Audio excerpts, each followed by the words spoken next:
Thank you, Chairman. I now recognize myself for 5 minutes. Chairman Powell, as I laid out in my opening statement, inflation continues to be broad-based and persistent, both of which are concerning. Last week, the Federal Open Markets Committee decided to pause rate increases. And at the same time, the committee alluded that it would raise rates more later in the year. And so how should the FOMC's posture at the June meeting be interpreted? Will the committee continue to raise rates later this year? What's the thinking of this? What are we to understand? Thank you, Mr. Chairman. So you're right, of course. We did decide to maintain the federal funds rate at its current rate at this meeting. At the same time, participants submitted personal forecasts suggesting that almost all of them thought there would be additional hikes. And I just want to say those two things are entirely consistent. The point being that the level to which we raise rates is actually a separate question of the speed with which we move. Earlier in the process, speed was very important. It's not very important now.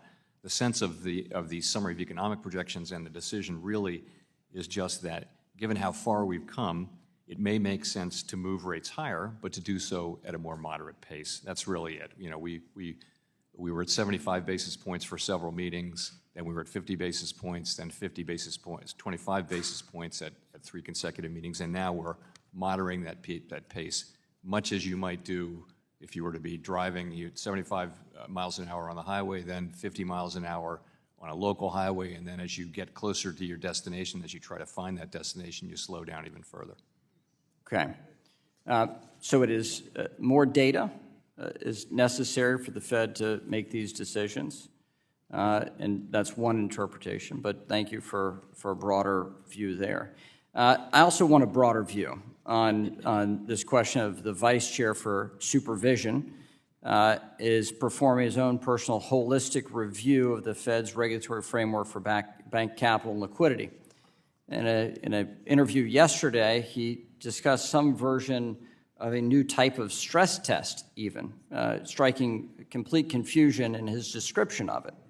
And at the same time, we have testimony from you, even from the Vice Chair of Supervision, saying that we have a sound banking system that is well capitalized.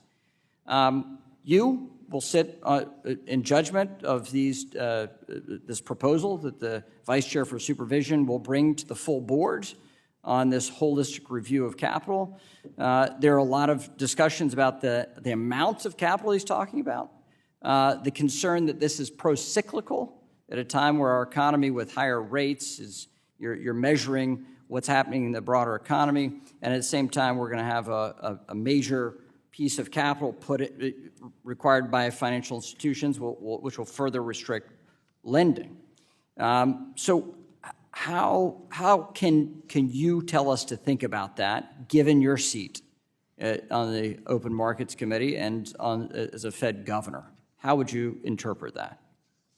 So I guess I would say you're right. There are a significant number of proposals that are kind of in the works. They haven't been finalized, let alone brought to the board yet, and so I can't really get into specific details today.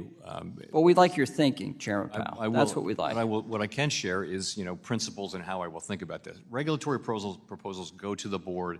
Every person on the board, that's 6 governors now, has an obligation to evaluate and vote on those, and I'm one of those people. I also chair the board. So a couple things I would point out. Just first that, I think regulation should be transparent and consistent and not too volatile, and particularly as it relates to capital requirements.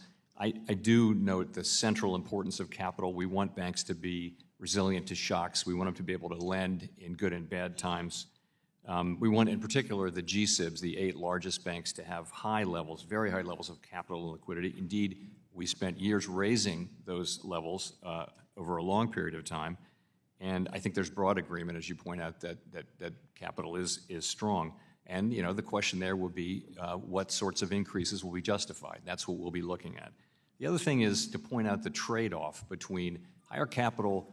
The benefit of it, of course, is to have stronger banks that can lend and maybe survive more kinds of crisis environments. But there are costs as well.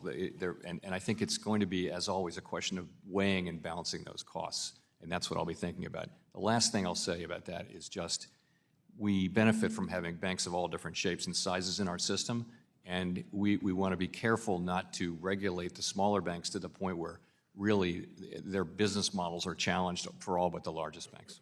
Well, this committee would expect to see a quantitative analysis of whatever the capital charge is going to be. We would expect that from the Fed, as we do from other regulators. With that, we'll now recognize the ranking member of the full committee, Ms. Waters, for 5 minutes.